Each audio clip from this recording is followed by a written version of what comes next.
கதை டிவி லொல்லொல். சிங்கம் மற்றும் தவளை ஒரு நல்ல எண்ணக்கதை. ஒரு நேரம் ஒரு வனம் இருந்தது. அந்த வனம் பசுமை, செழிப்பு, பறவைகள் கூவும், ஆறுகள் ஓடும் ஒரு அழகான இடம். அந்த காட்டின் மாமன்னன் ஒரு பெரும் சிங்கம். அதன் பெயர் சூரியன்.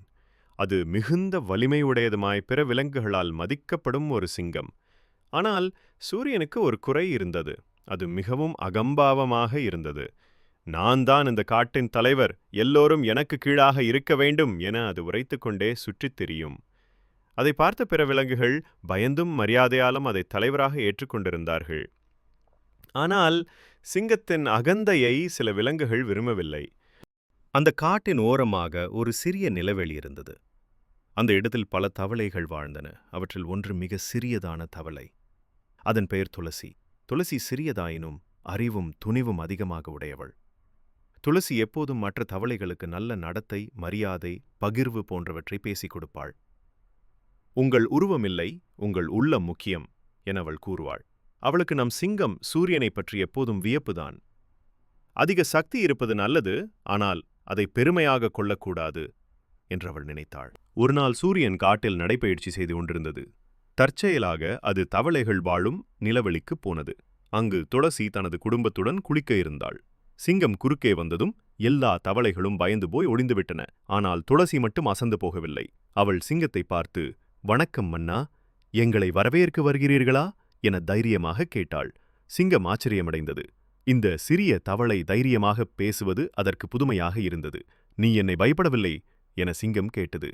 "நீங்கள் ஒரு ராஜா, நல்ல தலைமையும் சீரான நடத்தையும் எதிர்பார்க்கிறோம்" என துளசி பதில் கூறினாள். சிங்கம் சிரித்தது.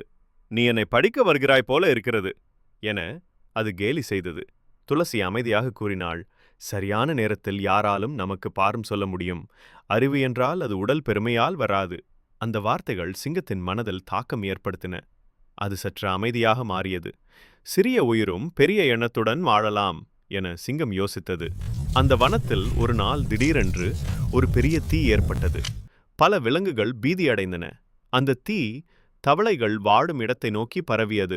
வனத்தின் எல்லாரும் தத்தளிக்கத் தொடங்கினர். துளசி தனது குடும்பத்தை காப்பாற்ற முயற்சி செய்தாள்.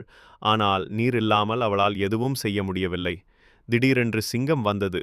அது அருகில் உள்ள ஆற்றில் குதித்து தண்ணீரை கொண்டு வந்து கொட்டியது.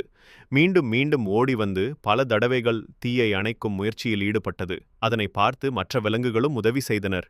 அந்த செயல் துளசியையும் ஆச்சரியப்பட வைத்தது. சிங்கம் உண்மையில் ஒரு நல்ல தலைவர் என அவள் எண்ணினாள். தீ முடிந்த பிறகு எல்லா விலங்குகளும் ஒன்றாக கூடி வந்தனர். எல்லோரும் சிங்கத்தை பாராட்டினர். அந்த நேரத்தில் துளசி மேடையில் நின்று பேசினாள்.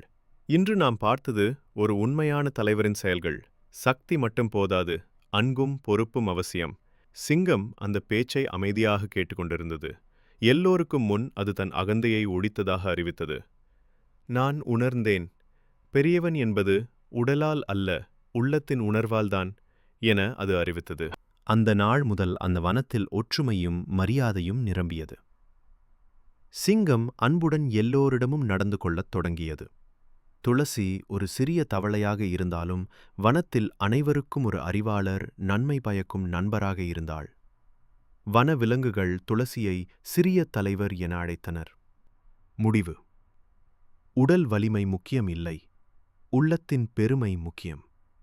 பணிவு கொண்டோரும் அறிவு உள்ளவர்களும் தலைவர்களாகலாம். சிறியவர்களாக இருந்தாலும் அவர்கள் கருத்தை மதிக்க வேண்டும். அகந்தையை விட்டு அன்புடன் நடந்து கொள்ளும் தலைவனே உண்மையான தலைவர். இக்கதையின் மூலம் குழந்தைகள் பெருமை காட்டாமல் இருக்க கற்றுக்கொள்கிறார்கள். மற்றவர்களை மதிக்க கற்றுக்கொள்கிறார்கள். சிறியவர்களாக இருந்தாலும் தைரியமாகவும் நியாயமாகவும் பேச கற்றுக்கொள்கிறார்கள். நல்ல தலைமை என்றால் அது அன்பு, பொறுப்பு, ஒற்றுமை என்பதை உணர்கிறார்கள். முற்று. லைக் பண்ணுங்க, சேனலை சப்ஸ்கிரைப் பண்ணுங்க, பெல் பட்டனை அமுக்குங்க, உங்க ஃப்ரெண்ட்ஸ்க்கு ஷேர் பண்ணுங்க எப்பவுமே.